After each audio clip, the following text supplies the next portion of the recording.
Brothers and sisters, I want to welcome you today with a message that comes straight from God's Word. We're going to talk about a powerful verse, Psalm 46:10, where God says, "Be still and know that I am God." These words are not just for comfort, they're for direction. If you've been feeling tired, worried, or unsure about what to do next, this message is for you. Today, we'll talk about what it really means to be still, why God tells us to stop fighting and trust Him, and how this simple verse can bring peace to your heart and strength to your life.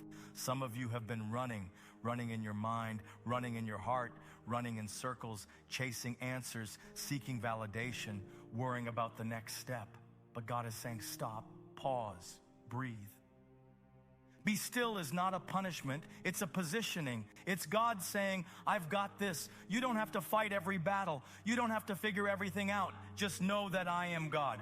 In your stillness, you begin to see who God really is. When the world is loud, you hear confusion. But when you're still before God, you hear clarity. He reveals His power in the quiet. He calms the storm, not just outside of you, but inside of you. When your spirit is still, your soul becomes rooted. And rooted faith is what brings supernatural peace. Think about the story of Noah. When God told Noah to build the ark, Noah didn't rush to finish it in a day. He didn't panic or try to figure out how everything would work out. He obeyed God's instructions step by step. For years, he worked quietly, faithfully, trusting that God's plan was unfolding, even though he couldn't see the end. And when the flood came, Noah was ready. Sometimes God calls us to trust in the quiet waiting seasons so that when our breakthrough comes, we'll be prepared to step into it with boldness. Look at Jesus in the boat during the storm. While the disciples panicked, Jesus slept. That wasn't indifference. That was divine stillness. He wasn't shaken by the storm because he knew the one who controls the wind and waves. And because he had peace within, he had authority to speak peace into the chaos. You can't calm storms around you until you have stillness within you. Let this truth settle into your spirit. God's not asking you to understand everything. He's asking you to trust Him in everything. Be still and know implies a process. First, be still. Then in that stillness, you'll know, you'll recognize, you'll perceive, you'll experience His sovereignty, His love, His plans. Some of you are in a waiting season and it's driving you crazy because you're a doer. But waiting doesn't mean wasting. Waiting in God's presence is the most productive thing you can do. It's in the wait that God matures you. It's in the stillness that He prepares the breakthrough. You don't see it, but beneath the surface, the roots are growing. Imagine a seed in the soil. There's silence, there's darkness, there's stillness. But underneath, something is happening. That seed is breaking open, making way for growth. In the same way, your stillness isn't empty. It's sacred. God is stretching your faith, deepening your roots, and setting you up for something far greater than what you're asking for. Think about Elijah. After calling down fire from heaven, he ran in fear and ended up in a cave. But it wasn't in the earthquake, it wasn't in the wind, and it wasn't in the fire that God spoke. It was in the still small voice. That's where transformation happened. That's where Elijah found direction again. And some of you won't get your answer in the noise. You'll find it in the stillness. There are moments in life when stillness is the most radical form of worship. When you stop striving and simply surrender, you're declaring that God is enough. You're saying, I don't need to hustle for what God has already promised. And in that surrender, heaven responds. Miracles don't always come through movement. Sometimes they're released in moments of stillness. There are doors that only open when you're still.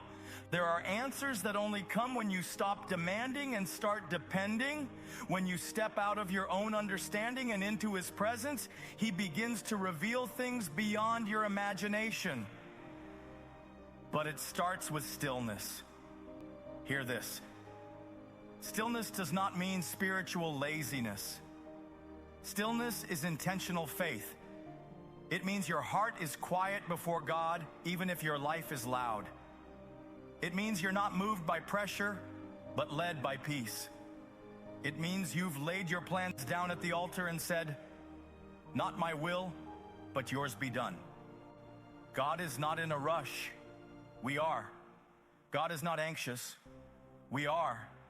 But when you align with His pace, you'll find peace.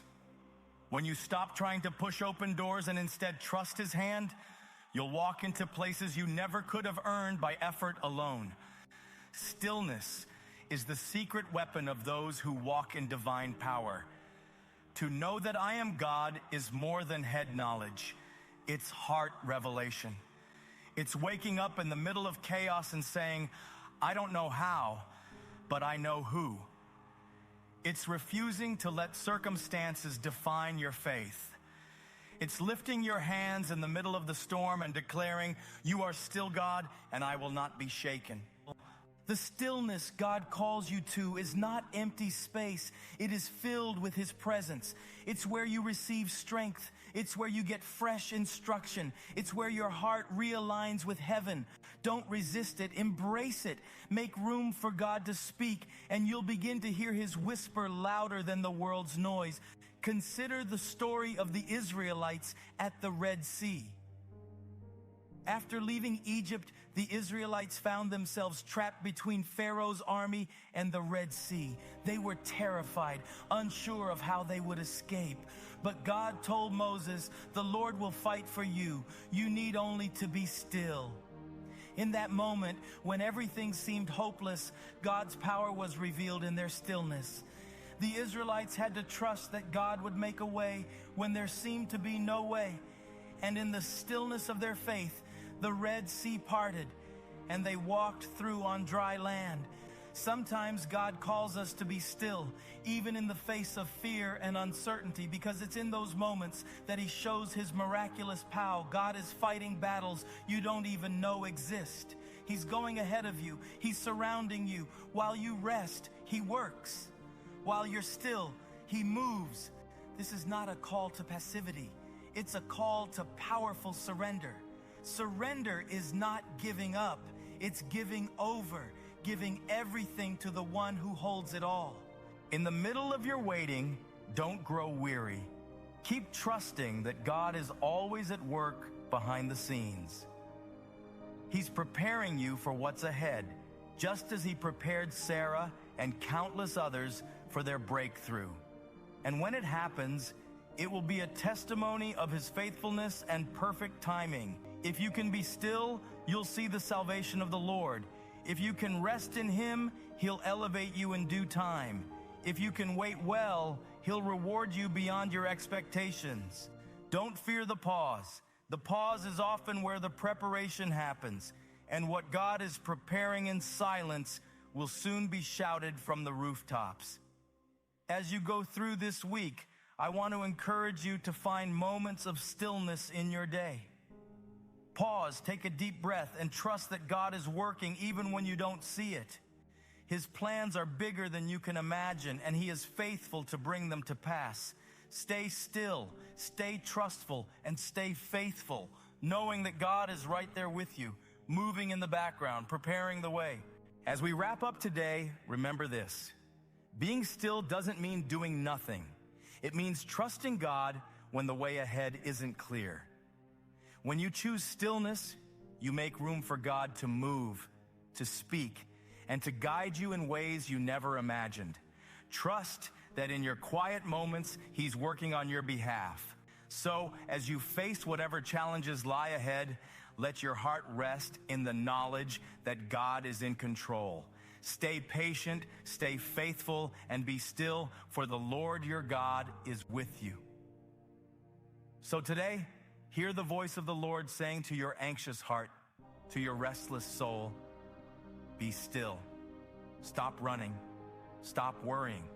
Stop doubting. I am God. I've never failed you, and I never will. Let your spirit rise in confidence. Let faith replace fear. And let the stillness of His presence remind you, God is in control, and that's all you need to know. Thank you so much for joining me today, brothers and sisters. Please hit that subscribe button so you don't miss any of the powerful content coming your way. And don't forget to share this video with someone who needs to hear this word today.